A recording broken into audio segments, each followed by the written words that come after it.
Victor, mabuti naman at dumating ka.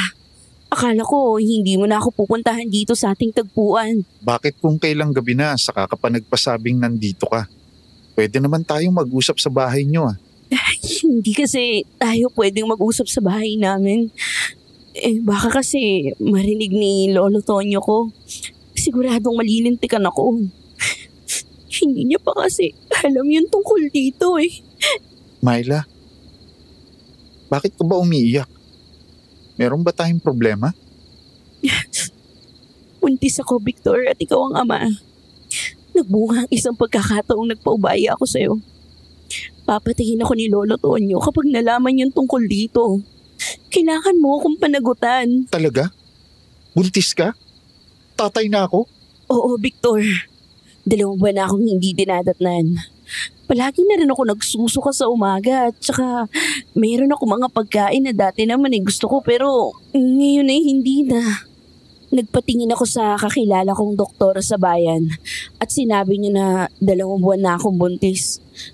Kaya kailangan mo na akong pakasalan. Oo naman. Handa naman akong panagutan yan kaya wala kang dapat ikatakot. Huwag ka na umiyak. Salamat, Victor. Ngayon ay wala na yung aking pag-aalala. Kaya pala ako nakakaamoy ng mabangong amoy ng fetus. Ikaw pala yon! Victor! Aswang yan! Gusto niyang kunin ang ating anak. Hindi ako papayag. Hindi mo makukuha ang aming anak. Magdaraan ka muna sa ibabaw ng aking bangkay. Matapang kang binata ka, pero hindi mo ako mapipigilan. Ah, talaga ba? Bago mo kami kainin, tingnan mo muna ang dami ng tao sa likuran mo. Napapaligiran ka na nila. Tao? Meron bang tao? Wala namang tao eh. Niloloko mo lang pala ako para makatakbo kayo. Tayo na, Myla. Dalihan mo sa pagtakbo. Loko ka talaga. Akala ko lalabanan mo yung aswang. Tatakbuhan mo pala. Manghangal! Hindi niyo ako matatakasan. Makukuha ko din ang batang yan.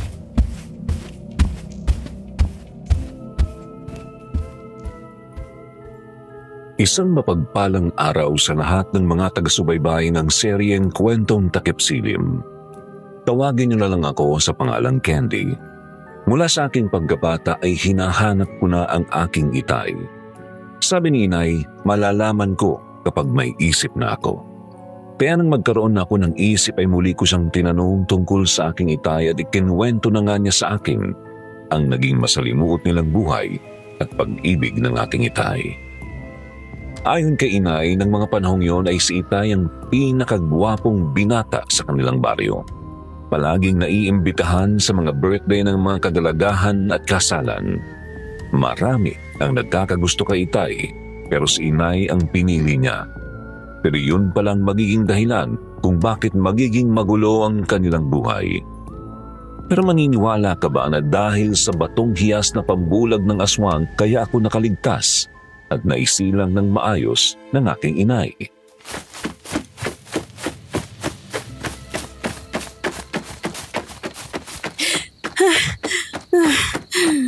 Sandali lang, Victor. Napapagod na ako. Para hindi ko na kayang tumakbo pa. Umasang ka sa akin. Dali. Kailangan nating makalayo sa lugar na to. Hindi titigil ang aswang na yun sa paghabol sa atin. Sige, papasa na ako sa iyo. Kaya mo ba ako? Oo naman. Kahit medyo mabigat ka, kakayanin ko. Basta wag lang tayong makain ng aswang na yun. Sayang naman ang kagwapuhan ko kung mamamatay na ako dito. Sus, nasa bingit na tayo ng kamatayan. Yung itsura mo pa rin ang inaalala mo. Huwag ka nang kumontra. Alam ko naman na ang kagwapuhan ko din ang nagustuhan mo, di ba? Aminin mo. Sige na, dalian mong pagtakbo. Naririnig ko na yung angin ng aswang. Parang malapit na siya sa atin. Tuloy-tuloy ang mabilis na pagtakbo ni na Inay at Itay hanggang sa makarating sila sa isang puno ng kalamansi na hitik sa bunga. Pagod na si Itay. Ibinaba si Inay kaya napasanggal sila sa puno. Doon na sila naabutan ng aswang. Noong una ay natatakot si Itay pero nang makita niya na nag-aalangan na lumapit sa kanila ang aswang ay napatawa siya. Pumitas siya ng bunga ng kalamansi at piniga iyon sa kanyang palad. Oh, bakit hindi ka makalapit? Natatakot ka ba sa kalamansi? Ayaw mo ba ang amoy nito? Eto, saluhin mo! Tulong! Tulungan niyo po kami! Mayroong aswang dito! Anak ng 7 upa, eskandalosa ka talaga! Dapat sa'yo ay pinuputulan ng dila! Sige lang, Myla. Sumigaw ka lang at humingi ng tulong. Babaliin ko lang ang sanga nitong kalamansi. Pwede itong panlaban natin sa aswang na yan. Tulong po! Merong aswang dito! Tulungan niyo po kami! Tulong! Nang mabali nga ni Itay ang sanga ng kalamansi ay ginamit niyang panghampas sa aswang sa tuwing magtatangka ay yung lumapit sa kanila. Iniinda ng aswang ang bawat hagupit ni Itay. Paano nga ay bumabaon sa katawan ng aswang ang mga tinik ng kalamansi. Hanggang sa mayroong makarinig ng sigaw ni Inay. May mga taong dumating. Napilitang tumakbo papalayo ang aswang. Hinabol naman siya ng mga tao. Hayun ang aswang! Tumatakas siya! Habulin niyo siya! Mabuti na lang at mayroong mga dumating na tao. Muntik na tayo dun Oo nga eh. Mabuti na lang din at dito tayo napunta sa puno ng kalamansi. Takot pala ang mga aswang sa punong to. Hindi rin nila gusto ang amoy nito. Tayo na. Ihatid mo na ako sa amin. Siya nga pala. Mabilis lang kasi yung paglipas ng araw. Mga ilang buwan pa, mahahalata ng aking tiyan. Kailan mo bala kausapin ng lolo Tonyo ko? Kakausapin ko muna ang aking mga magulang. Ipapaalam ko ang sitwasyon mo. Tapos isasama ko sila sa inyong bahay para formal na hingi ng basbas ng lolo Tonyo mo.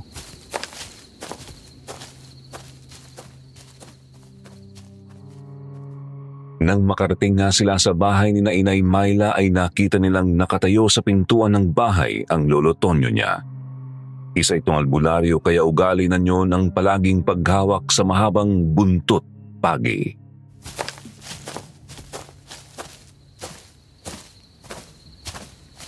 Magandang gabi po, Lolo Tonyo. Oh, saan ba kayo nanggaling? Kanino ko pa hinahanap ito si Myla? Umalis nang hindi nagpapaalam. Pasensya na po, Lolo Tonyo. May pinuntahan po kasi kami ni Victor kaya eto, ginabi na po. Sige na, pumasok na kayo. May pagkain na ako niluto dyan. Dito ka na kumain, Victor. Sabayan mo si Myla. Sige po, Lolo Tonyo. Maraming salamat po. Sarap naman po ng adobong manok na niluto nyo, Lolo Tonyo. Tama-tama yung anghang at alat niya. Hindi naman yan manok. Bayawak yan. Bayawak po, Lolo Tonyo. Abay, kasarap naman ng pagkakaluto nyo. Akala ko talaga manok. Sus, binola mo pa si Lolo Tonyo. Kumain ka na nga lang. Oh, eto pa. Magpakabusog ka. Salamat, mahal ko. Ikaw, ayaw mo na bang kumain? Oo, busog na ako. At saka hindi naman ako masyadong kumakain sa gabi. Baka kasi tumaba ako. Ayos lang naman yan. Siya nga pala. Kasal daw ng pinsan ni Johnny sa isang araw. Iniimbitahan niya akong pumunta ron. Gusto mo bang sumama? Sino naman Janice yun? Taga-kabilang baryo. Dati kong kaklase nung high school. Napadaan kanina sa bahay at nagbigay ng imbitasyon. Pupunta ka naman. Oo naman. Sayang naman yung imbitasyon, no? Hindi ko na magagawa to kapag mag-asawa na tayo. Kaya sasamantalahin ko na habang binata pa ako. Sige lang. Hindi kita pipigilan. Pero sana huwag mong sisirain ang pagtitiwala ko, ha? Oo naman. Wala kang dapat ipangamba. Kahit marami ang nagkakagusto sa akin, ikaw naman ang gusto ko eh. Ayan oh, sa harap ni Lolo Tonyo, sumusumpa ako na ikaw lang ang mamahalin ko habang ako ay may buhay. Hoy, ang corny mo, ha? Para alam ni Lolo Tonyo. Oo, alam ko naman na mahal mo ang apo ko. Kaya naman nagpapasalamat ako sa Diyos. Kasi kahit mawala ako, alam kong merong mag-aalaga kay Myla. Siya nga po pala, Lolo Tonyo. Ano nga po pala yung mga bagay na pwedeng pangontra o panglaban sa mga aswang? Bakit mo naman tinatanong? Kasi naman, Lolo Tonyo, meron din palang aswang dito sa Masbate. Akala ko nung una kwento lang pero totoo po pala. Kasi nakakita kami ni Victor. Bawang at asin ang pinakaunang ayaw nila. Ayaw din nila ng abo, kalamansi, at amoy ng dinikdik na dahon ng suha. Ang buntot pagi na kagaya nitong hawak ko, isa rin sa panlaban sa kanila. Takot di sila sa buho at sa mga bagay na nabendisyonan. Ganun po ba? Ngayon ay alam ko na kung paano sila lalabanan sakaling makaharap uli ang aswang na yon. Ako din. Magdadala na ako palagi ng bawang at asin kahit sa kwarto ko. Ano ang nangyari sa aswang na nakita nyo? Hinabol po ng mga tao kaya umalis na siya. Mag-iingat kayong dalawa. Isa sa ugali ng mga aswang ang tapusin ang kanilang nasimulan. Kaya tiyak na hindi titigil yun hanggat hindi niya nagagawa ang gusto niyang gawin sa inyong dalawa. Ganun po ba? Nakakatakot po ang itsura niya. Pero sa tingin ko ay isa siyang babae.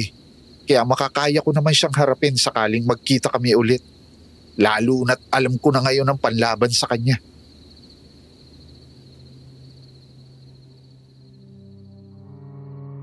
Nang sumunod na araw nga ay dumalo sa kasalan si Itay Victor.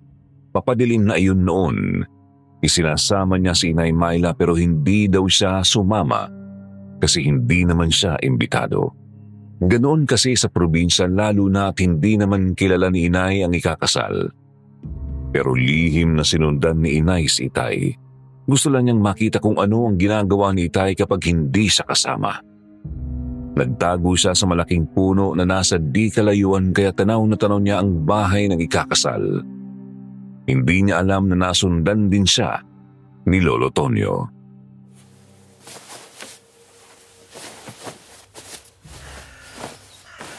Sino ang tinatanaw mo dyan? Si Victor. Ayun si Victor sa mahabang lamesa. Magsisimula ng kainan. Bakit hindi mo na lang siya lapitan para hindi ka na nahihirapan dyan? Hindi naman ako imbitado eh.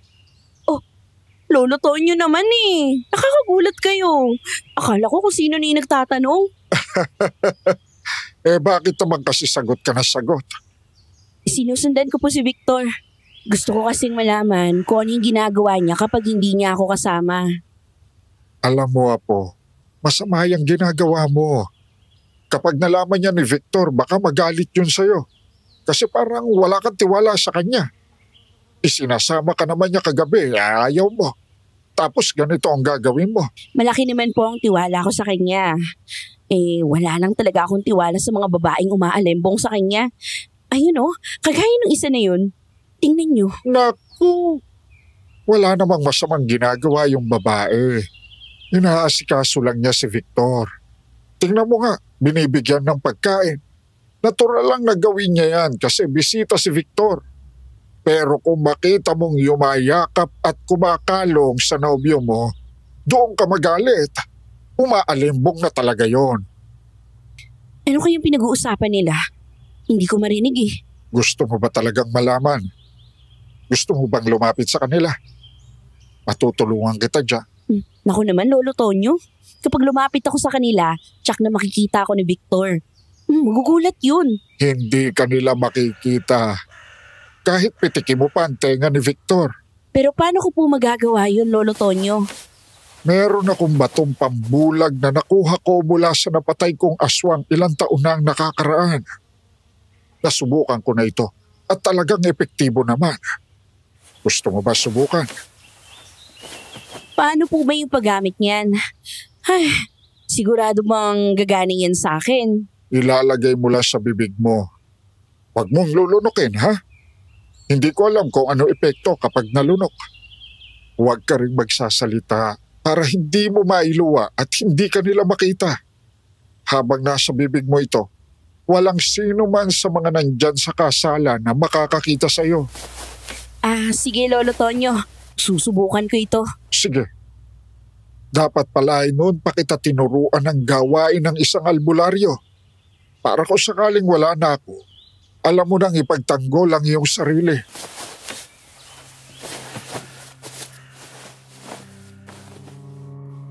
Nang isubo nga daw ni Inay ang batong pambulag ay naglaho na nga daw siya sa paningin ni Lolo Tonyo.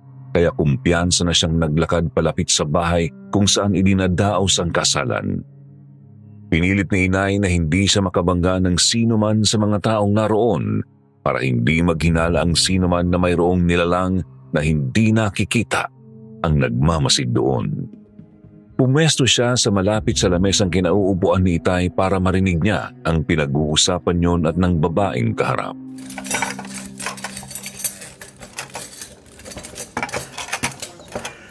Mabuti naman at nakarating ka sa kasal ng pinsan ko, Victor. Akala ko hindi ka na makakapunta. Wala naman kasi akong ibang gagawin ngayon kaya pumunta ako dito. Bongga ang kasal ng pinsan mo ha. Saka kakaibang kasalan. Hindi sa simbahan idinaos. Dito na lang sa inyong bahay. Oo. Kasi meron naman kaming mga kamag-anak na nagkakasal talaga. Kaya dito na lang. Lahat naman ng mga bisita dito ay kamag-anak din namin. Malaki kasi kaming pamilya. Oo nga. Sa tingin ko nga ay kamag-anak nyo na yata ang lahat ng nasa baryong to. Tama ka nga, Victor. Halos lahat dito ay kapamilya na namin. Siya nga pala, huwag kang mahihiyang kumain ha. Magpakabusog ka. Ay, salamat po Aling Shoni. Ang sarap po ng mga handa nyo dito. Ngayon lang po ako nakatikim ng ganito kasarap na luto sa karne. Talagang nasisiyahan ako. Mabuti naman at nasihan ka. Mamaya mag-uwi ka pa. Maglalagay ako ng mga lagayan para kung gusto mo kumain, may makakain ka pa. Salamat, Janice. Sana pala ay naisama ko dito si Myla para nakatikim din siya ng masarap na pagkain. Sinong Myla? Nobya ko. Magkababaryo kami. May nobya ka na pala. Oo, malapit na din kami ikasal. Hinihintay ko lang dumating ang mga magulang ko at mamamanhika na kami sa kanila. Sa kasal namin, imbitahan kita ha. Sige. Para naman makilala ko ang magiging asawa mo.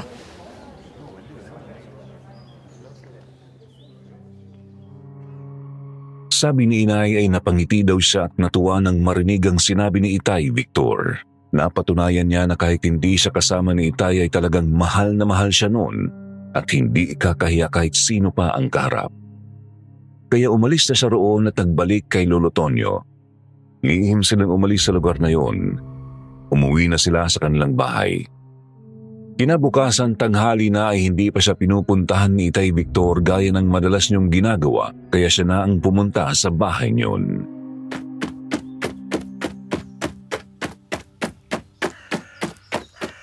Victor, nandiyan ka ba sa loob? Victor! Oo, nandito ako mahal ko. Pumasok ka na lang. Hindi naman nakalakyan. Pambihira ka naman tao ka.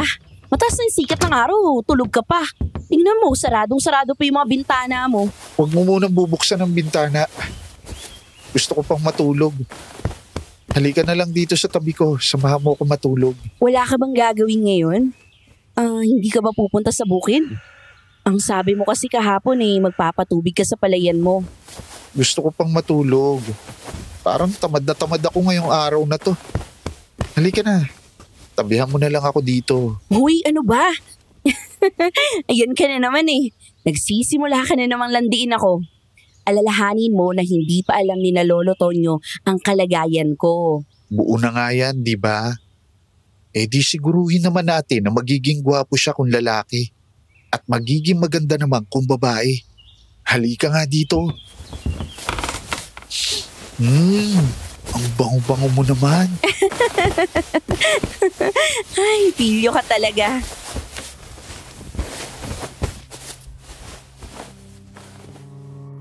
Kahit anong pagtanggi daw ni Inay ay wala siyang nagawa sa kapusukan ni Itay, lalo na nga at mahal na mahal naman niya ito.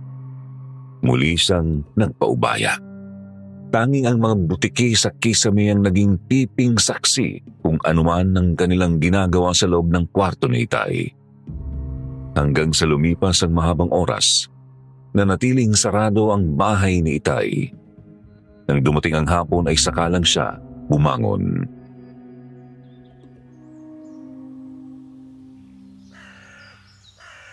Nakatulog ka na mahabang oras. Oo nga. Nagugutom na ako. May dala pa akong karne galing sa kasalan kagabi. Iyon na lang ang initin mo para makakain na tayo. Panis na yun. Tsaka masama na yung amoy ng karne kaya yun, tinapon ko na. Nagluto na lang ako ng iba. Bumili ako ng isda habang natutulog ka. Halika na, nakahain na ako. Sige, kumain na tayong dalawa. Wow, sinigang! Paborito ko to Tikman ko nga ang sabaw mo. Anong lasa? Masarap ba? Bakit, Victor? Hindi ba masarap ang luto ko? Hindi ko nga alam kung bakit ganito ang sikmura ko eh. Nagugutom ako pero ayaw naman tanggapin ang pagkain niluto mo. Baka naman sinisikmura ka na kasi maghapon kang tulog. Walang laman ang sikmura mo. Baka nga, magtimpla ka nga ng kape. May mainit na tubig pa sa thermos dyan. Sige, sandali lang.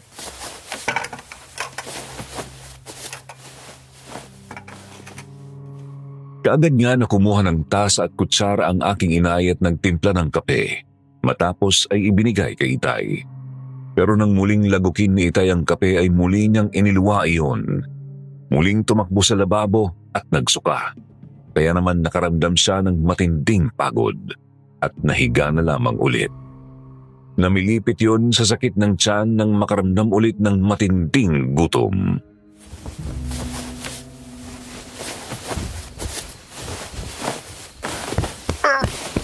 Ang sakit ng tiyan ko. Ano ba dapat kong gawin? Baka naman talagang sinikmura ka na. Ikaw naman kasi, maghapon kang hindi kumain, kaya siguro ganyan. Lalabas nga muna ako. Parang hindi na ako makahinga dito sa loob ng bahay. Ang init din kasi ng pakiramdam ko. Tingnan mo, sobrang dami ng pawis na lumalabas sa katawan ko. Sandali lang muna, Victor. Lalagyan ko ng damit ng likuran mo. Hoy! Bumalik ka nga dito.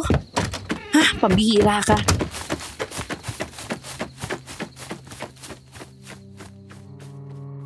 Mabilis na tumakbo papalayo sa bahay si Itay Victor.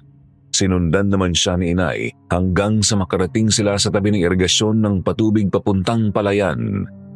Kaagad na tumalon doon si Itay para basain ng kanyang katawan. Hindi na kasi niya matiis ang sobrang init ng katawan na nararamdaman. Matagal siyang lumubog sa tubig at nang umahon ay hingal na hingal. Naupo sa gilid ng irigasyon.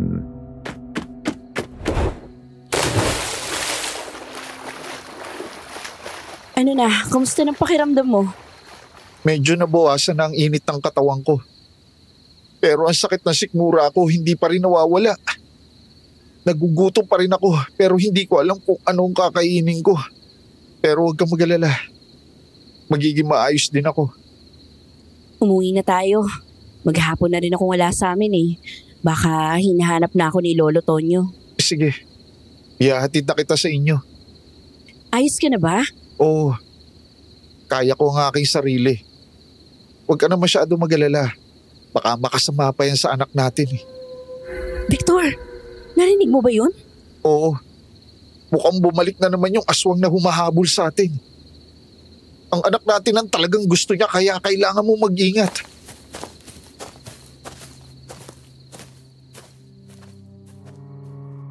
Inihatid nga si Inay ni Itay Victor matapos ay nagpaalam na ito sa kanya. Umalis na yon kaya naman kaagad na pumunta sa kusina si Inay at kinuha ang garapon ng asin. Kumuha din ng mga bawang bago siya nagpunta sa kanyang kwarto. Nang makahiga na siya ay pinatong niya sa kanyang tiyan ang bawang. Mabilis ang naging paglipas ng oras. Napabalikwas siya nang makarinig siya ng kaluskos sa bubungan ng bahay.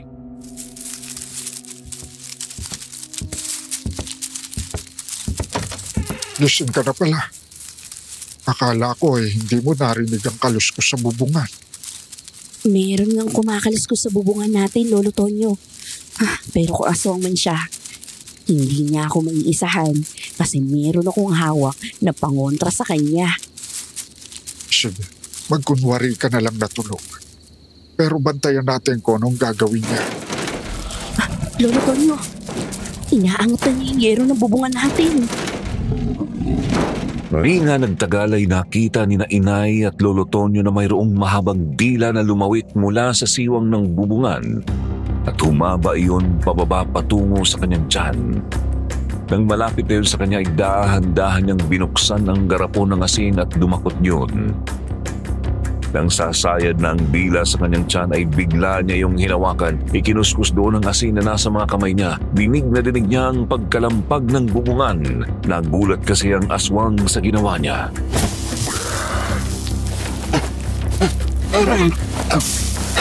Aray ko! Ha?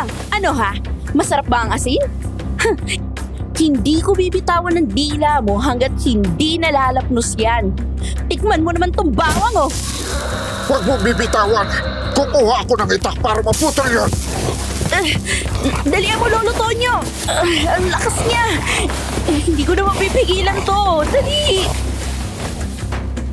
Habang nagpupumiglas ang aswang sa bubungan ng bahay ni Inay ay mayroong madulas na likidong gumapang sa dila niyon kaya dumulas yun at nabitiwan ni Inay.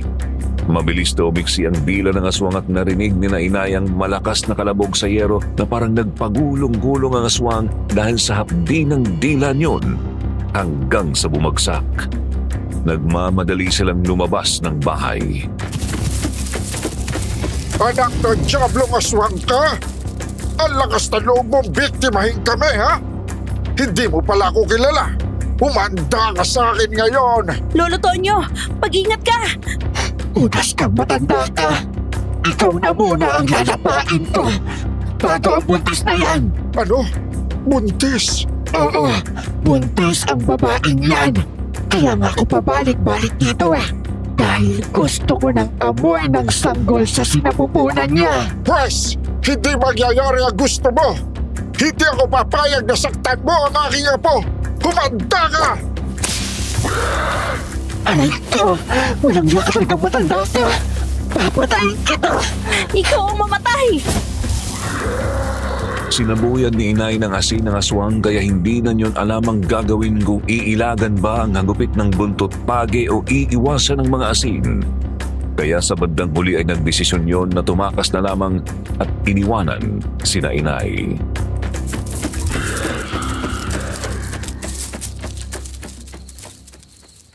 Lolo Tonyo, ayos lang po ba kayo? Totoo ba ang sinabi ng aswang na yon? Buntis ka! Lolo Tonyo, kasi po... Ang tanong ko, sagutin mo. Totoo ba ang sinabi niya? Kaya ba pabalik-balik sa dito? Opo, Lolo Tonyo. Buntis po ako. At si Victor ang ama. Sinira mo ang pagtitiwala ko sa inyo, Myla. Lumampas kayo sa inyong mga limitasyon. Dapat ay nagpakasal muna kayo bago nyo ginawa ang bagay na yan. Patawarin mo po ako, Lolo Tonyo. Naging marupok din po ako. Pero nangako naman po si Victor na hindi niya ako pababayaan. Makakasalan niya ako. Ihintayin lang niya ang pagbalik ng kanyang mga magulang. Tapos, pupunta sila dito. Para formal na hingin ang inyong basbas. Kasalanan ko rin kung bakit nangyari ang bagay na ito. Masyado akong naging maluwag sa inyo ni Victor.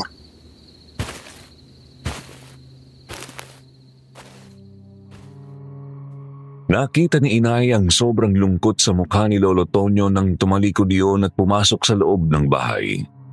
Kaya naman nang makabalik na siya sa loob ng bahay ay nagtuloy na siya sa kanyang kwarto. Impit siyang umiyak. Hiyang-hiya siya kay Lolo Tonyo. Maya-maya lang ay muling pumasok sa kanyang kwarto si Lolo Tonyo.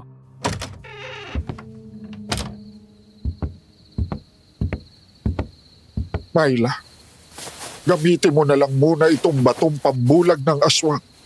Kailangan mong ingatan ang iyong tiyan. Gusto kong bago man lang ako mawala sa mundong ito ay makita ko pa ang apo ko sa tuhod. Lolo Tonyo, marami pong salamat sa lahat ng mga ginawa niyo sa akin mula pa sa aking pagkabata. Hindi niyo ako binabayaan. Tsaka hanggang ngayon, patuloy niyo akong ginagabayan. Mahal kita, Apo.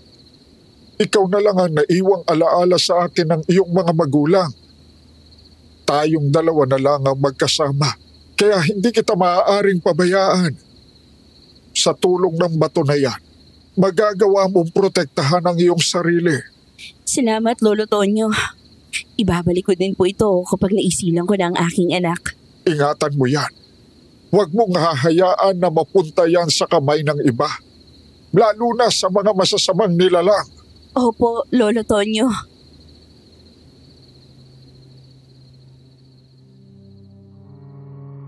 Sa tuwa ni inay, niyakap niya si Lolo Tonyo habang patuloy ang pag-iyak niya dahil naunawaan siya ni Lolo Tonyo. Kaya ng gabing yun ay masayang-masaya siya nang matulog. Kinabukasan, maaga pa lang ay nagising na siya. Natutuwa siyang pinuntahan si Itay para ibalita na alam na ni Lolo Tonyo ang kanyang kalagayan. Pero wala si Itay sa loob ng kanyang bahay. Kaya lumabas siya at naghanap sa bakuran. Hanggang sa makita niyang natutulog sa kulungan ng baboy si Itay.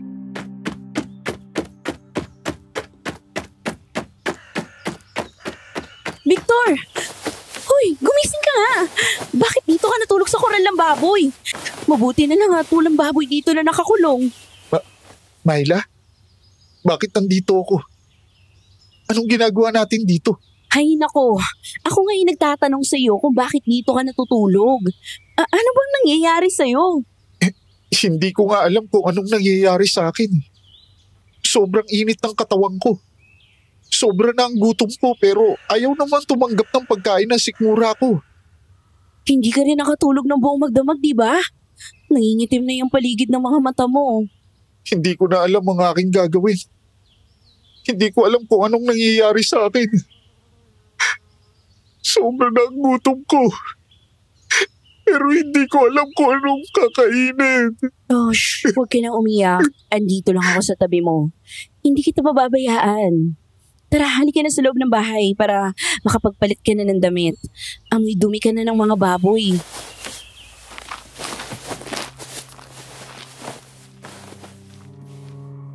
Pagpasok ni Nainay sa loob ng bahay ay nagtuloy na sa banyo si Itay. Naglinis ng kanyang sarili. Matapos ay nahiga na sa kanyang kama. Muling sumakit ang tiyan dahil sa matinding gutom. Hindi naman alam ni Inay kung ano ang ipapakain sa kanya. Pansin na niya ang mabilis na pagbagsak ng katawan ni Itay sa loob lang ng 2 araw na hindi kumakain.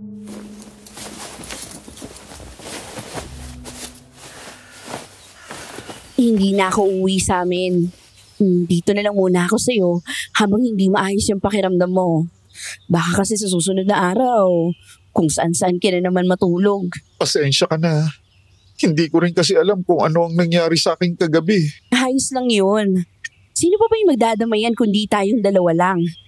Ano bang gusto mong kainin at ipagluluto kita? Gusto mo ba ng karne?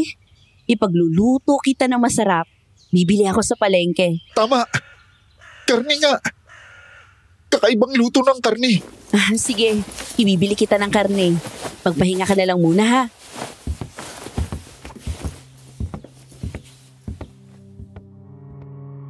Lumabas nga ng bahay si Inay para magpunta sana sa palengke. Pero hindi pa siya nakakalayo sa bahay ni Itay ay napalingon siya at nakita niya na lumabas yun ng bahay. Kaya sa halip na pumunta siya sa palengke ay hindi na tumuloy. Sinundan na lang niya si Itay kung saan yun pupunta. Maingat siyang sumunod. Kapag titigil si Itay at lilingon sa paligid ay magtatago siya. Hanggang sa makarating sila sa kabilang baryo na ang lahat ng bahay ay nakasarado. Pumatok si Itay sa isang bahay na saradong-sarado.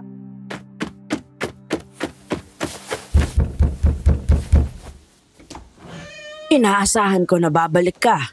Pero ang tagal Gutom na ako. Ngayon ko lang kasi naisip na yung handa nyo na may kakaibang laman pala ang hinahanap ng aking tiyan. Baka meron pa kayo ng ganong pagkain. Baka may nakakita sa'yo nang pumunta ka dito. Wala. Walang nakakita sa akin. Ako lang ang mag-isang nagpunta rito. Sige, pumasok ka.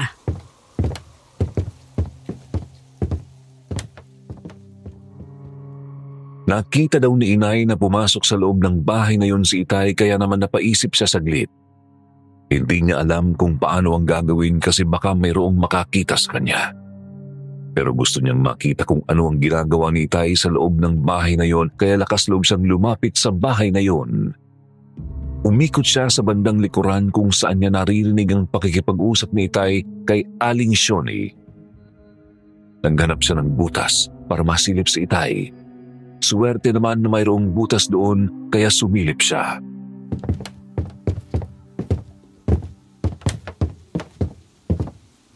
Gusto ko ng karning katulad nung ipinakain niyo sa akin nung kasalan ng pisa ni Janice. Parang yun ang hinahanap-hanap ng aking tiyan. Meron pa po ba yun? Abay, meron pa naman. Sandali. At ipagsasandok kita. Naku, salamat naman po kung ganun. Alam niyo gutom na ako. Hindi ko alam kung ano ang aking kakainin. Huli na nung maisip ko na yung kakaibang karne na pala yun ang gusto ko. Ganun ba? Ang tagal mo nga bago naisip. Ilang gabi nang nakaraan, nagtiis ka ng gutom. Alam mo bang palagi kang inaantay ni Janice? Oh, eto na, kumain ka na. Ubusin mo yan na. Naku, salamat po. Ang bango talaga ng amoy ng karning to. Tirahin ko na po to. Talagang gutom na ako . Sige, ubusin mo. Magpakabusog ka. Nasaan po pala si Janice? Natutulog pa. Napuyat siya kagabi, kaya ayun, hanggang ngayon natutulog pa. Kasama sa kwarto ng lola niya. Gising na ho ako, inay. Gising ka na pala. Oh, maupo ka dito at sabayan mo si Victor kumain. Nagising kasi ako. Narinig ko kasi na parang may kausap kayo. Kumusta ka na, Victor? Mukhang bigla kang pumayat . Oo. Ilang araw na din akong hindi makakain . Hindi ko alam kung anong ilalagay ko sa sikmura ko hanggang sa maisip ko nga ang kakaibang karne na to. Kaya nandito na ako. Ilang araw at gabi na nga kitang inaantay. Ang tagal mong bumalik dito. Nag-aalala na nga ako sa'yo. Gusto nga sana kitang puntahan doon, kaya lang sinabi ni Lola na hintayin na lang daw kita. Ganun ba? Salamat sa pag-aalala mo. Mula ngayon, sa tuwing magugutom ka, pumunta ka lang dito. Palagi kitang lulutuan ng masarap na karne gaya niyan.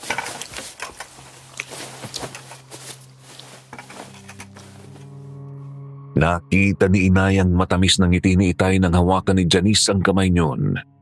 Parang nainis Inay at hindi napigilan ang paa na sipain ng dingding. Para kasi siyang nakaramdam ng selos dahil doon ay nagulat sina Itay.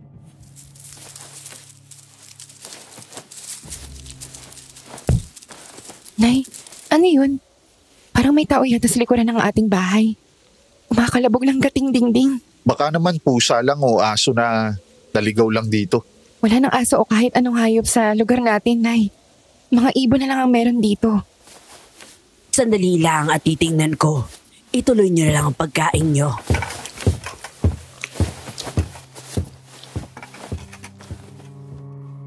Maingat na lumabas ng bahay si Aling Shoni. Nagpalinga-linga muna sa paligid sa harapan ng bahay. Nang matiyak na walang tao ay umikot ito sa likuran. Hindi niya nakita si Inay. Paano nga ay nakatakbo na siya palayo? Nagtago siya sa likuran ng malaking puno. Nang makita ni Inay na lumabas na din sa bahay sina Itay at Janice, nagmamadali na siyang umalis sa lugar na yon. Bumalik siya sa bahay ni Itay. Makalipas naman ng kalahating oras ay bumalik na yon ng masigla. Sa labas pa lang ng bahay ay sinalubong na siya ni Inay. Nagkunwari si Inay na walang alam.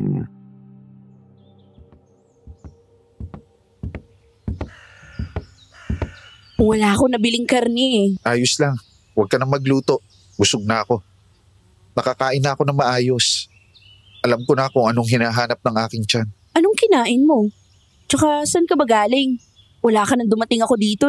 Galing ako sa kabilang baryo, kina Janice. Si Janice? Yung babaeng may gusto sa'yo? Mahila naman. Hindi ka dapat mainis o magalit sa kanya. Dapat nga ay magpasalamat ka pa sa kanya. Kasi naging maayos na ang pakiramdam ko dahil sa kanila ng kanyang inay Shoni. Ganun ba? Ibig sabihin pala, tuwing magugutom ka ay pupunta ka sa kanila at makikikain? Ayos yun . Kapag luto ko, isinusuka mo. Kapag pagkain kina Janice, sarap na sarap ka. Nagsiselos ka ba? Hindi ka ba natutuwa at nawala na ang panginginig ng aking katawan dahil sa gutom? Ilang araw nang masakit ang tiyan ko. Pero ngayon tingnan mo ako.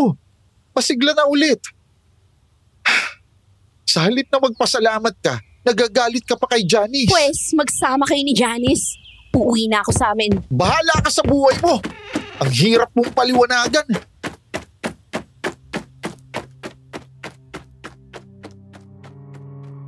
Inis na umalis si Inay, hindi niya nakita na dumating pala si Janice.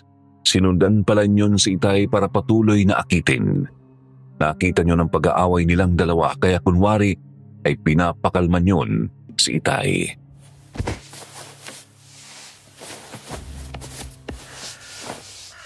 Huwag mo na siyang isipin sa ngayon. Huwag mo na rin munang sundan. Kaming mga babae, kapag kami ay nagalit, matagal bago mawala. Pakalmahin mo muna yung galit niya, saka mo lang kausapin. Nakakainis eh. Sa halip na matuwa, nagagalit pa sa'yo.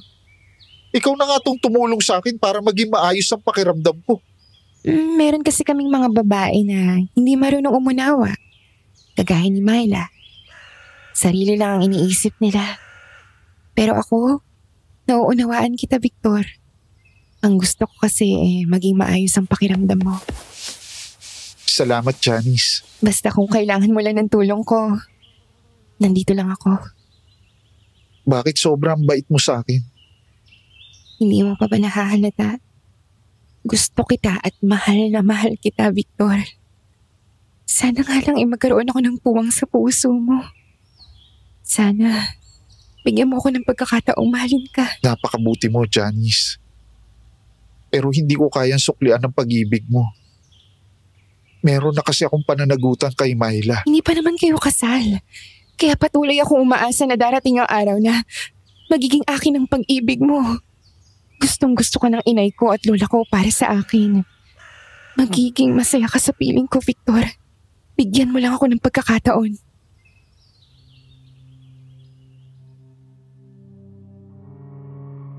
Napatitig si Itay kay Janice habang patuloy siyang inaakit. Ang hindi nila alam ay nasa di kalayuan lang pala si Lolo Tonyo na kanina pa nakatingin sa kanila. Nakita nito ang pag-alis ni Inay at ang pagdating ni Janice. Umalis doon si Lolo Tonyo at umuwi sa kanilang bahay. Nakita niyang nasa kwarto si Inay, hindi maipinta ang mukha.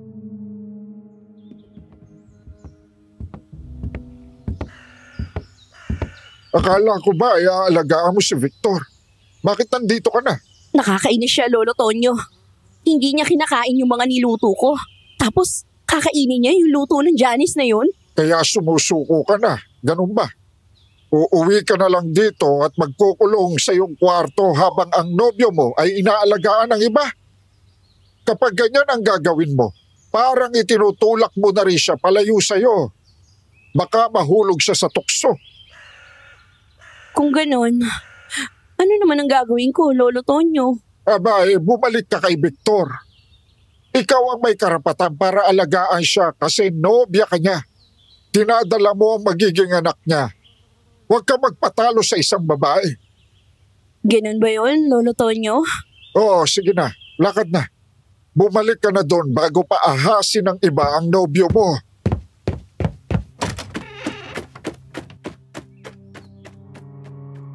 Bumalik nga si Inay sa bahay ni Itay at naabutan pa niya na naroon si Janice.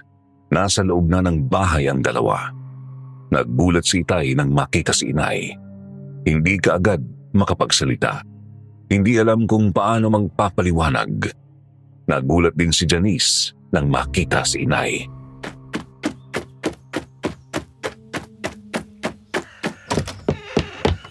Hanggang dito ba naman ay sinusundan mo ang nobyo ko? Kagagaling lang sa inyo yan, di ba? Parang gustong-gusto mo yata na nag-aaway kami Myla, kadarating lang niya. Tiniyak lang niya na nakauwi ako ng maayos kasi nga ay nalalambot pa ako kanina. Siya nga naman, Myla. Kung ganon, edi yan. Nakita mo nang maayos siya, kaya makakaalis ka na. Sige. Naalis na ako, Victor. Magpagaling ka. Oo, gagaling siya. Ako na yung bahala sa kanya, kaya huwag ka nang mag-alala, ha? At kung pwede, huwag ka nang babalik dito. Hindi mo ako mapipigilan kung kailan ko gustong bumalik dito. Hindi naman ikaw yung pinupuntahan ko, di ba? Si Victor.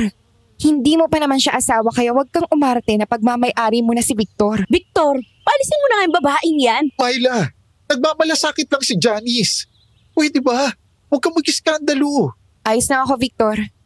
Aalis na ako. Basta kung may kailangan ka, puntahan mo lang ako. Ingatan mo yung tiyan mo.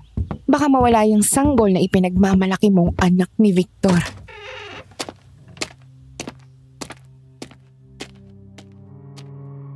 Masama ang tingin ni Janice kay inay nang lumabas yun ng bahay. Tuloy-tuloy na umalis. Napatingin naman si inay kay Itay. Nagtataka kasi siya kung bakit nalaman ni Janice ang kanyang kalagayan.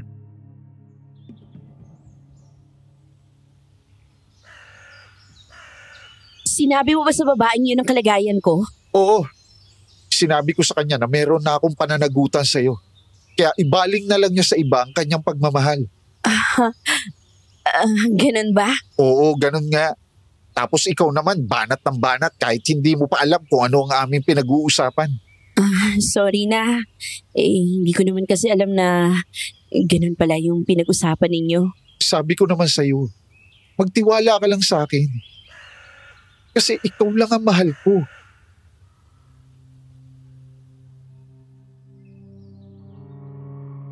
Hindi na nagsalita si inay. Yumakap na lang siya kay Itay. Nang gabing yun, muling nakaramdam ng kakaiba sa kanyang katawan si Itay. Pinagpapawisan siya ng malapot. Sobrang init ng kanyang pakiramdam. Parang naninikip ang dibdib niya kaya kaagad siyang bumangon at tumakbo palabas ng bahay. Humihingal itong tumingin sa liwanag ng buwan. Kaagad naman siyang sinundan ni inay.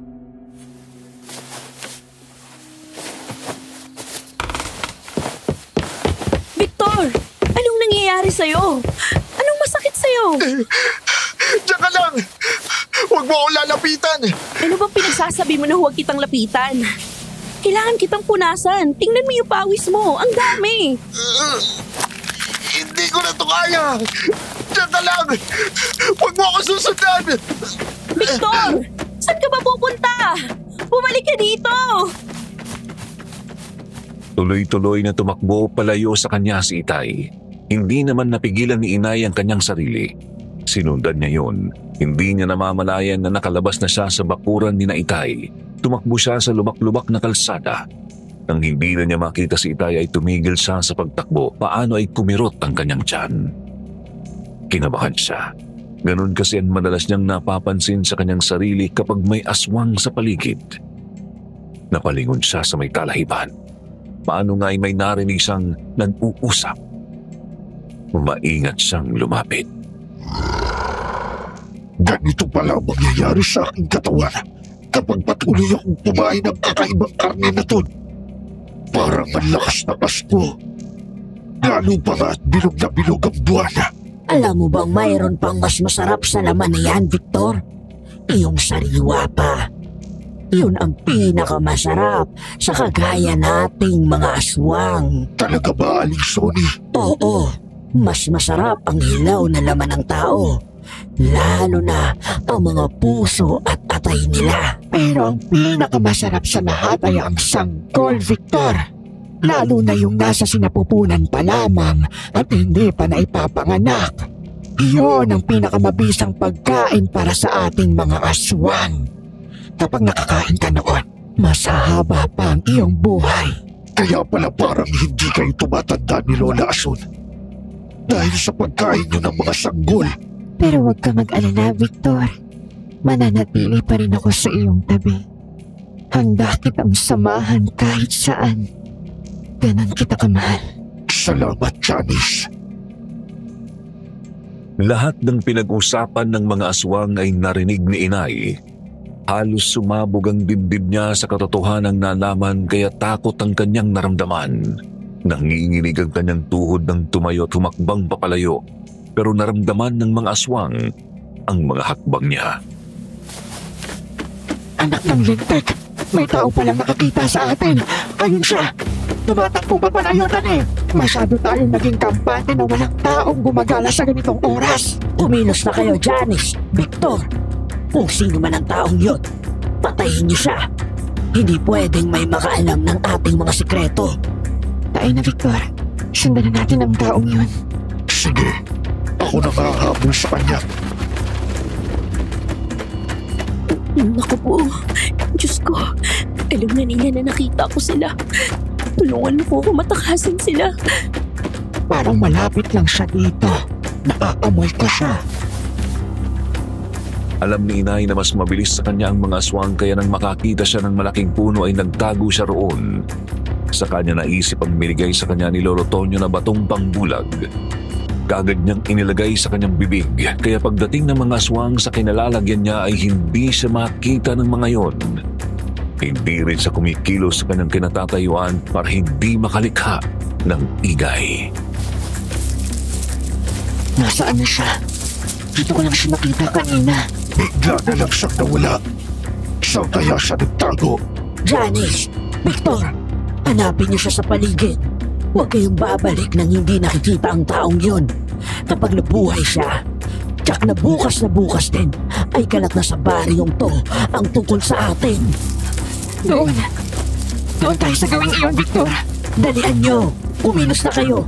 Naaamoy ko ang mabangong amoy ng babaeng yon. Ang sanggol sa kanyang sinapupunan. Ayon kay inay ay nagulat siya nang tumingala siya dahil ang aswang na si Aling Azon ay nasa ibabaw pala ng puno na tinitingnan ng paligid.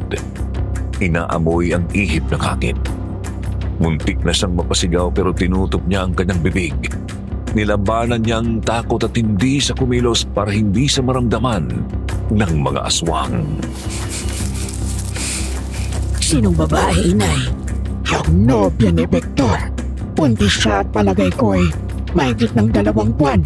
Nang sabihin sa akin ng apo kong si Janice na gusto niya si Victor, ay nangako akong tutulungan ko siyang makuha si Victor. Aalisin ko ang lahat ng sagabal kagaya ng babaeng yon. Tama lang naman na naging plano nyo na gawin nating kauri si Victor para kay Janice. Kaya sabi ko kay Janice ay imbitahan sa kasalan ng pinsan niya si Victor at pakainin ng kakaibang karne. Tagumpay tayo, inay. Hindi pa tayo ganap na nagtagumpay. Buhay pa ang babaeng yon na apo pala ng isang albularyo. Ilang beses na siyang nakaligtas sa akin. Dapat tuluyan na siyang mawala para masolo na ni Janice si Victor. At makain ko naman ang sanggol sa kanyang sinapupunan. Planuhin nating muli, inay. At sa planong yon, kasama na si Victor. Pwedeng siya nang gumawa nun para sa atin. Palagay ko ay tama ka. Tayo na. Nang makaalis na ang aswang ay sakalang nakahinga ng maluwag si inay. Nanlulumo siyang napaupo pero nanatiling nakalagay sa kanyang bibig ang batong pangbulag. Nang makabawi siya ng lakas ng loob ay sakalang siya umalis sa lugar na yon. Nagmamadali siyang tumakbo pa uwi sa kanilang bahay. Nang makarating na siya sa kanila ay saka siya nagmamadaling kumatok sa kanilang pintuan. Nailuwanan din niya ang batong pangbulag. Lolo Tonyo! Buksan mo ang pinto! Lolo Tonyo! Eskandalosa ka talaga! Ikaw ba ang nakakita sa amin? Talagang nararapat kang mamatay! Lolo Tonyo! May aswang! Tulungan mo ako! Mga kapitbahay! Tulungan niyo ako! Mamatay ka! Hangal na babae! Pero bago pa makalapit ng tuluyan kay inay ang aswang ay bumukas ang pintuan ng bahay nila. Lumabas doon si Lolo Tonyo at sinabuyan ng asido ang aswang.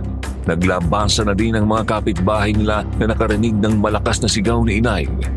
Isa sa mga yon ang naghagis ng lambat sa aswang kaya hindi na yon nakailan lalo pa nga't iniinda pa nyo ng lapnos sa katawan likha ng asido.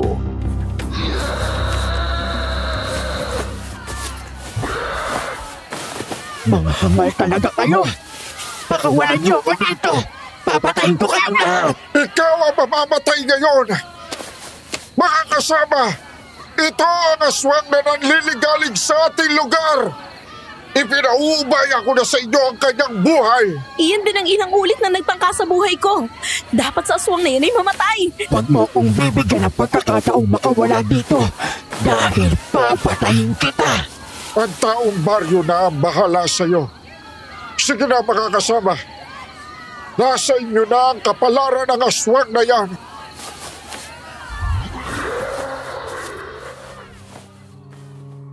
Ginalangan ng mga taong baryo sa bukid ang aswang. Doon na itinali nila sa isang poste at nilagyan ng maraming mga tuyong kahoy at sinabuyan ng gasolina. Kaagad nila itong sinindihan, kaya nang magliab na ang mga kahoy at unti-unting masunog si Aling Azon ay sumisigaw siya, humihingi ng tulong sa kanyang anak at apo. Alam ni inay na nasa paligid lang din sina Janice pero hindi na nagpakita ang mga yon dahil maraming mga tao ang naroon.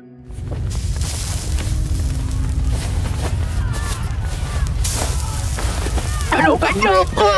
Anak, ako, nasan na kayo? Tulungan niyo ako dito, ayoko pang mamatay! Mga kasama, mag-ingat kayong lahat. Tiyak na mayroon pang kasamahan ng aswang na yan. Nasa paligid lang sila. Tama ang lolo Tonyo ko. Kasama niya kanina ang anak at apo niya nang habulin niya ako. Kaya alam ko na nasa paligid lang sila.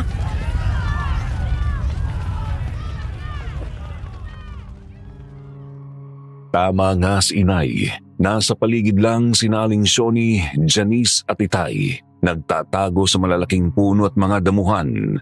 Nakikita nilang unti-unting pagkasunog ni Aling Azon pero wala silang magawa. Hindi nila magawang lumapit dahil lalo pang dumami ang mga taong baryo na naroon na armado ng mga sibat at itak.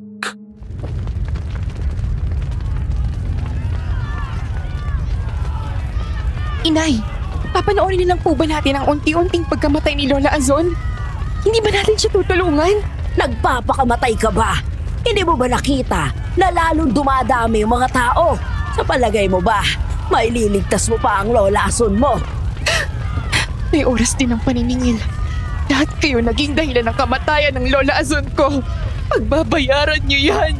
Ganyan ang kapalaran minsan ng mga kagaya natin, Victor. Kaya dapat ay maging tuso ka sa lahat ng pagkakataon. Dahil kapag nahuli ka ng mga tao, pwedeng sunugin ka nila o di kaya naman ay tadtarin ng sibat ang iyong katawan.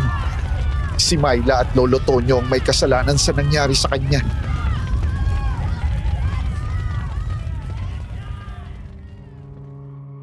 Makalipas ang ilang pagsandali ay tuluyan ng nilamon ng apoy ang aswang na si Aling Azon.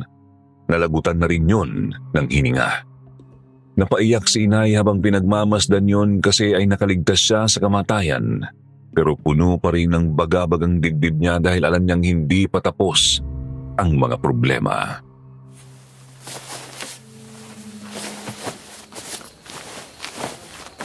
Ligtas ka na sa aswang, Myla. Sa palagi ko po ay hindi pa tayo matatahimik, Lolo Tonyo. Lalo lang nating ginalit ang angkan ng mga aswang. Anong ibig mo sabihin? Ang aswang niyan ay si Aling Azon na taga-kabilang baryo.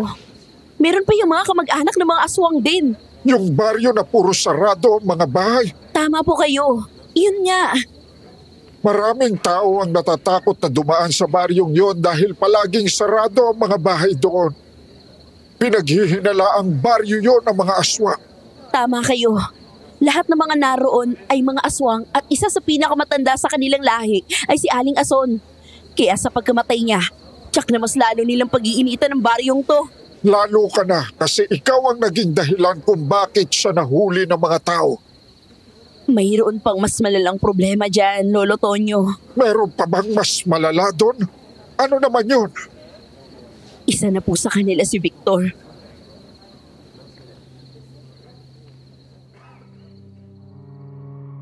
Nang marinig ni Lolo Tonyo ang pangalan ni Itay ay kaagad niyang niyaya pauwi sa kanila si inay. Ayaw niya kasi na mayroong ibang tao na makarinig ng pag-uusapan nila tungkol kay Itay. Kaya nang makapasok na sila sa kanilang bahay ay kaagad na isinara ni Lolo Tonyo ang pintuan. Sumilip muna sa bintana para tiyakin na walang ibang tao roon. Saka nilapitan si inay.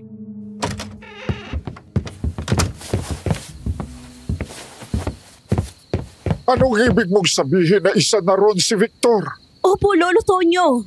Totoo ang sinabi ko sa inyo. Isa ng aswang si Victor. Paanong mangyayari na isa na sa kanila si Victor? Wala siyang lahi ng pagiging aswang. Kung natatandaan nyo na nagkaroon siya ng sakit matapos siyang dumalo sa kasalan sa baryo ni na Janice. Nakakain siya ng kakaibang laman sa handaang yun.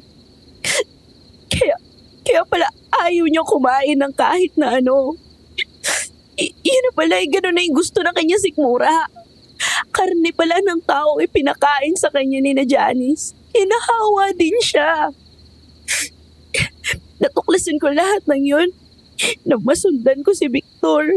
Kung gano'n ay mayroon pa nga tayong mas malalang problema. Kung kalahinan nila si Victor, baka tuluyan ng nalason nila ang isipan niya. Delikado ka kung alam mo na ang lihim nila. Hindi naman nila ako nakita, Lolo Tonyo. Kasi nagamit ko ang batong pambulag na ipinahiram niya sa akin. Pero ang masakit, Lolo Tonyo, baka hindi na matupad yung mga pangarap namin ni Victor. Kasi magkaiba na kami ng mundong ginagalawan. Tama ka nga dyan. Kawawa naman ang magiging anak niyo ni Victor. Maisisilang siya na hindi na makikilala ang kanyang ama. Pero teka, yun bang babaeng nagpupunta kay Victor? Yun ba ang Janice? Opo, Lolo Tonyo. Tapos si Aling Shoni ang ina ni Janice.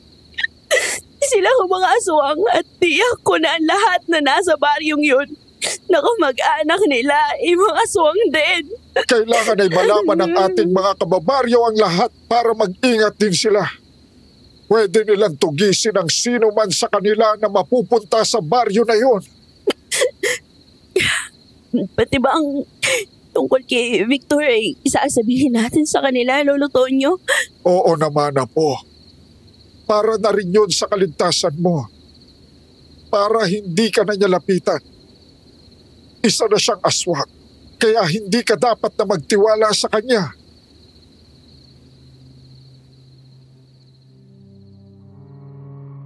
Ginawa nga ni Inay ang kanilang mga plano.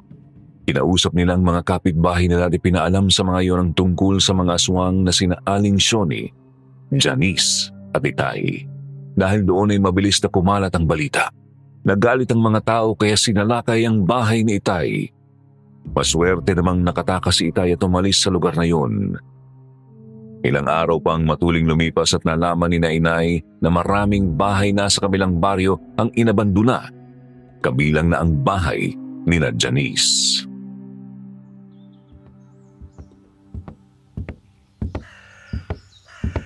Lolo Tonyo, nabalitaan ko na marami ng bahay sa kabilang baryo ang inabandona. Umalis na sila ron at tiyak akong kasama na nila si Victor. Sa palagay ko ay naisip na din nila na sila naman ang susunod na sasalakayin ng mga taong baryo, kagaya ng ginawa kay Victor. Kaya sila ang kusang umiwas at lumayo. Lalo pa nga at wala na si Azon. Kung wala na sila doon at lumayo na sila, palagi ko'y matatahimik na tayo, Lolo Tonyo. Oo, sana nga ay nagpakalayo-layo na sila. Huwag ka na nilang guluhin pa. Pero huwag ka pa rin maging kampante. Alalahanin mo na buntis ka at malaki na ang tiyan. Opo, Lolo.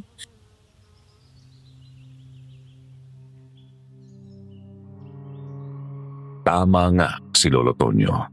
Kahit inabandona na ni Aling Shoni ang kanilang bahay at lumipat sa malayo ay hindi pa rin yun tumitigil sa pagpunta sa baryo ni Inay. Palaging naghihintay ng pagkakataon na makaganti, lalo na tuwing gabi.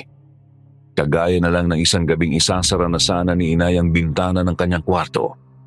Natanaw niya na mayroong nakatayo na tao sa tabi ng puno ng mga saging. Nang tamaan yun ng liwanag ng buwan ay nakita niyang si Itay pala.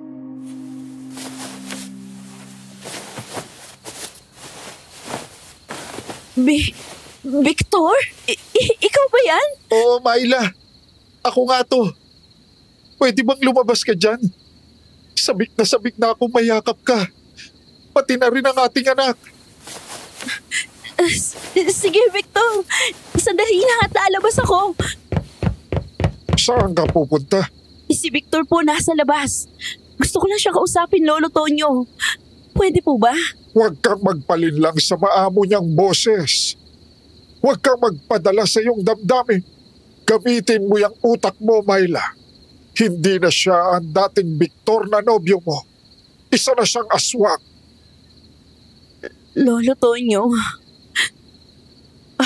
Oo nga pala. Pasensya na po kayo. Nakalimutan ko na po na isa na nga pala siyang aswang.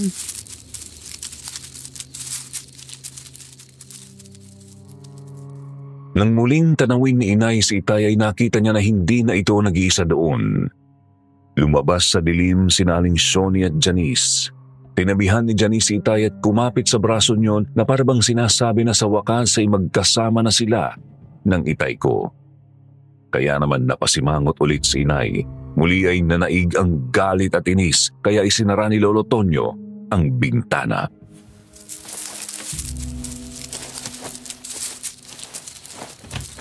Nakita mo na. Sobrang tuso ang mga yan. Kung lumabas ka, anong nangyari sa'yo, ha? Tama kayo, Lolo Tonyo.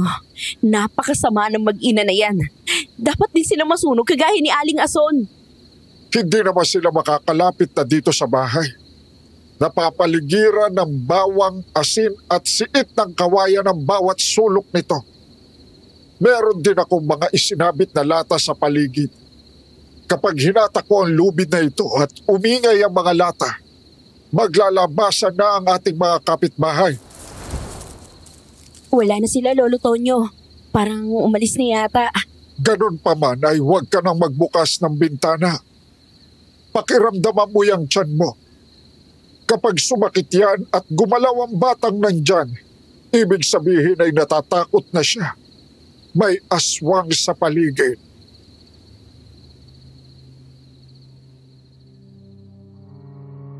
Mula nga ng gabing yun ay hindi na nakita ni inay si Itay. Ilang linggo pa ang lumipas ay dumating na ang mga magulang ni Itay. Hindi na siya inabutan sa bahay nila kaya ng gabing yun ay nagpunta yun kina inay. Sina inay at Lolo Tonyo na ang nagpaliwanag tungkol sa mga nangyari. Kagaya ni inay ay hirap na hirap din ang kalooban ng ina ni Itay nang malaman ang nangyari. Walang tigil ang naging pag-iyak niyon kaya walang nagawa si inay kung hindi ang ihatid iyon sa kanilang bahay. Pero yun pala ang pagkakataong hinihintay ni na Janice dahil nang pauwi na si inay.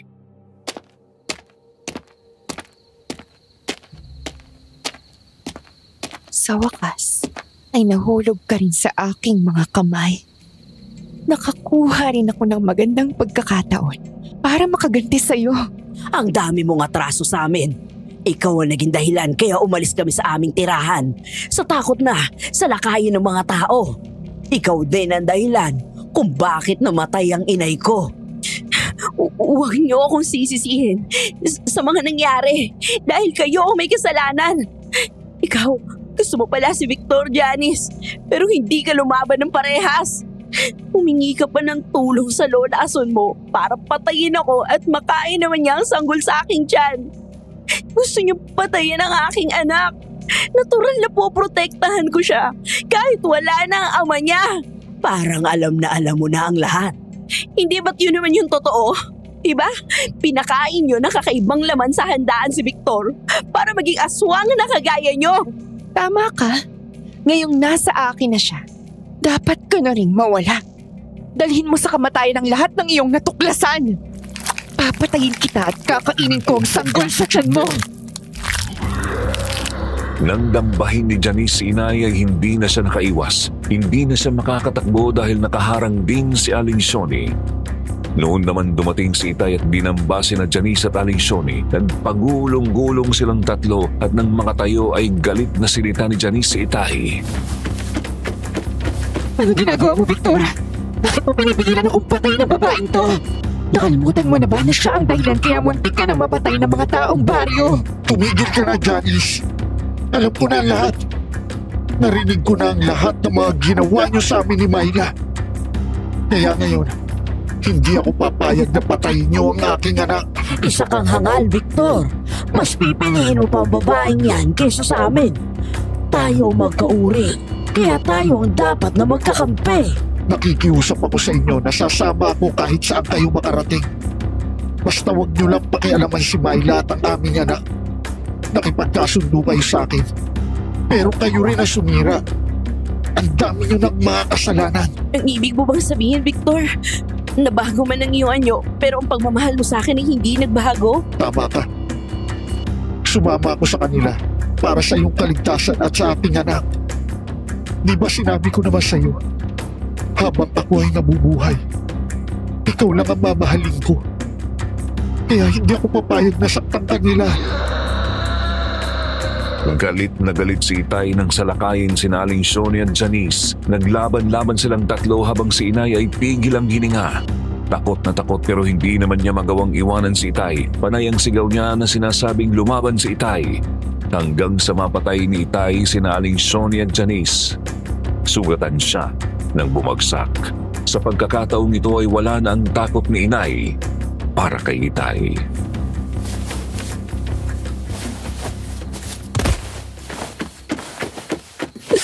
Victor! Marami kang sugat! Huwag kang mag-alala, Myla. Mababaw lang ang mga sugat na to. Konting pahinga lang ay makakabawi na ako. Dumating na nga pala ang Itay at inay mo. Naipaliwanag ko na sa kanilang nangyari. Kapag may pagkakataon, makipagkita ka sa kanila. Sige, yun ang gagawin ko. Kailangan ko nang umalis. Naririnig ko ng mga taong dumarating. Mag-iingat ka, Victor. Hihintayin ko ang pagbabalik mo.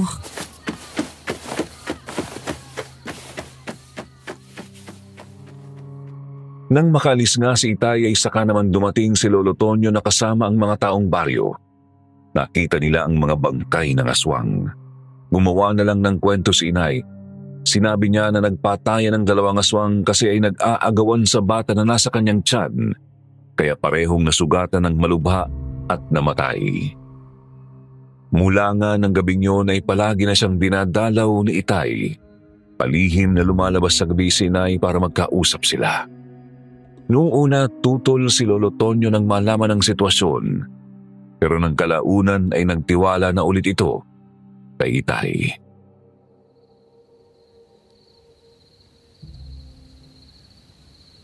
Malapit na akong manganak. Anong gusto mong ipangalan ko sa bata? Kapag lalaki ang gusto ko, Candido. Kapag babae naman ang lumabas, Candida. Bakit naman gano'n ang pangalan? Para namang ang bantot. Kasi nga para siyang masarap na candy na pinag-aagawan ng mga aswang.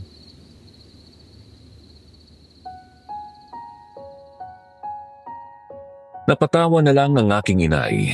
Kaya nang ipanganak ako ay yun nga ang naging pangalan ko. Candida. Pero habang nagkakaisip ako ay tinawag na ako ni Inay sa pangalang Candy. Mula sa pagkabata ko ay hindi ko pa nakita si Itay pero ang sabi ni Inay, palagi naman niya akong binabantayan at marahil ay iyon ang dahilan.